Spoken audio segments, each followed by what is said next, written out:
Okay, we're going to continue on in our Father's Word. This is Isaiah chapter 11, verse 12. And he shall set up an ensign for the nations, and shall assemble the outcasts of Israel, and gather together dispersed of Judah from the four corners of the earth. The envy also of Ephraim shall depart, and the adversaries of Judah shall be cut off. Ephraim shall not envy Judah, and Judah shall not vex Ephraim. Now Ephraim was the largest of the 10 northern tribes, and the capital of Ephraim was taken by the Assyrians in 722 BC. But they shall fly upon the shoulders of the Philistines toward the west. They shall spoil them of the east together, and they shall lay their hands upon Edom and Moab, and the children of Ammon shall abode them. And the Lord shall utterly destroy the tongue of the Egyptian sea, and with his mighty wind shall he shake his hand over the river, and shall smite it in the 7 streams, and make men go over dry shod. And there shall be a highway for the remnant of his people, which shall be left from Assyria, like as it was to Israel in the day that he came up out of the land of Egypt. Now this is Isaiah chapter 12. And in that day thou shalt say, O Lord, I will praise thee. Though thou wasn't angry with me, thine anger is turned away, and thou comfortest me. Behold, God is my salvation. I will trust and not be afraid. For the Lord Jehovah is my strength and my song, and he also become my salvation. Therefore with joy shall ye draw water out of the wells of salvation. And in that day shall we say, Praise the Lord, call upon his name, declare his doings among the people, make mention that his name is exalted.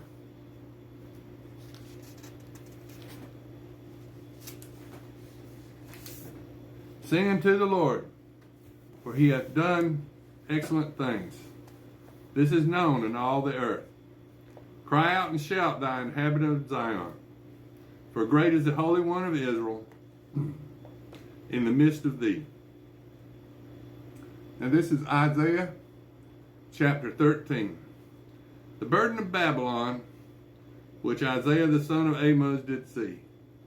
Lift ye up like a banner upon the high mountains. Exalt the voice unto them. Shake the hand, that they may go into the gates of the nobles. I have commanded my sanctified ones. I have also called my mighty ones for mine anger, even them that rejoice in my highness, and the noise of a multitude in the mountains, like as of great people, a tumultuous noise of the kingdoms of nations gathered together. The Lord of hosts mustereth the host of the battle. They come from a far country, from the end of heaven, even the Lord and the weapons of his indignation, to destroy the whole land. Howl ye, for the day of the Lord is at hand, and it shall come as a destruction from the Almighty. Therefore shall all hands be faint, and every man's heart shall melt, and they shall be afraid. Pangs and sorrows shall take hold of them, and they shall be in pain as a woman that travaileth. They shall be amazed one at another. Their faces shall be as flames. Behold, the day of the Lord cometh, cruel, both with wrath and fierce anger, to lay the land desolate. And he shall destroy the sinners thereof out of it. For the stars of heaven and the constellations thereof shall not give their light. The sun shall be darkened in its going forth, and the moon shall not cause her light to shine. And I will punish the world for their evil, and the wicked for their iniquity. And I will cause the arrogancy of the proud to cease, and I will lay low the haughtiness of the terrible. And I will make a man more precious than fine gold, even a man that the golden wedge of Ophir. Therefore I will shake the heavens, and the earth shall be removed out of her place, in the wrath of the Lord of hosts, and in the day of his fierce anger. And it shall be as a chased roe, and as a sheep that no man taketh up. They shall every man turn to his own people, and flee every one into his own land. Every one that is found shall be thrust through, and every one that is joined unto them shall fall by the sword. Their children also shall be dashed to pieces before their eyes, and their houses shall be spoiled, and their wives ravished.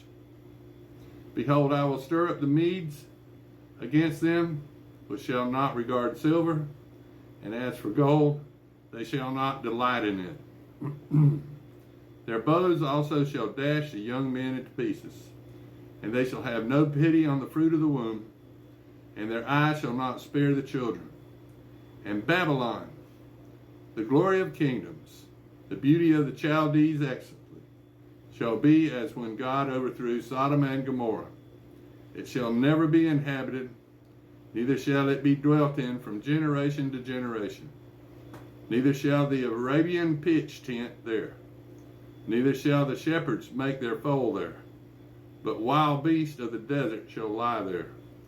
And their houses shall be full of doleful creatures, and owls shall dwell there, and satyrs shall dance there.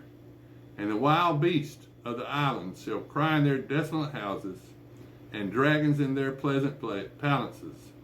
And her time is near to come, and her days shall not be prolonged.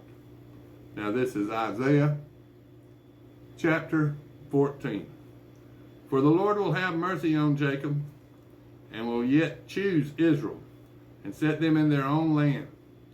And the strangers shall be joined with them, and they shall cleave to the house of Jacob. And the people shall take them, and bring to their place.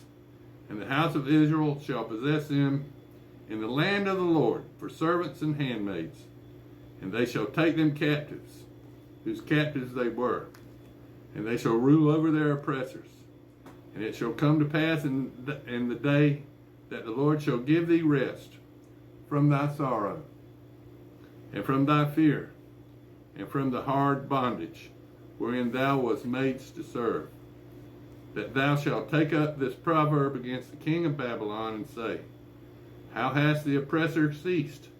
The golden city has ceased, and the Lord hath broken the staff of the wicked, and the scepter of the rulers. He who smote the people in wrath with a continual stroke, he that ruled the nations in anger, and is persecuted, and none hindereth. The whole earth is at rest, and is quiet. They break forth into singing. Yea, the fir tree rejoiceth at them, and the cedars of Lebanon, saying, Since thou art laid down, no feller is come up against us. Hell from beneath is moved for thee, to meet thee at thy coming. It stirred up the dead for thee, even all the chief ones of the earth. It hath raised up from their thrones all the kings of the nations. All they shall speak and say unto thee, Art thou also weak as we? Art thou become like us? Thy pomp is brought down to the grave, and the noise of thy bowls. The worm is spread under thee, and the worms cover thee. How art thou fallen from heaven, O Lucifer, son of the morning? How art thou cut down to the ground, which didst weaken the nations? For thou hast said in thine heart, I will ascend into heaven, and I will exalt my throne above the stars of God. And I will sit also upon the mount of the congregation in the sides of the north. And I will ascend above the heights of the clouds. And I will be like the Most High. At 666, Satan's coming down to Jerusalem. He's going to be riding a great white horse. And he's going to be at the Mount of Olives. And he'll go into the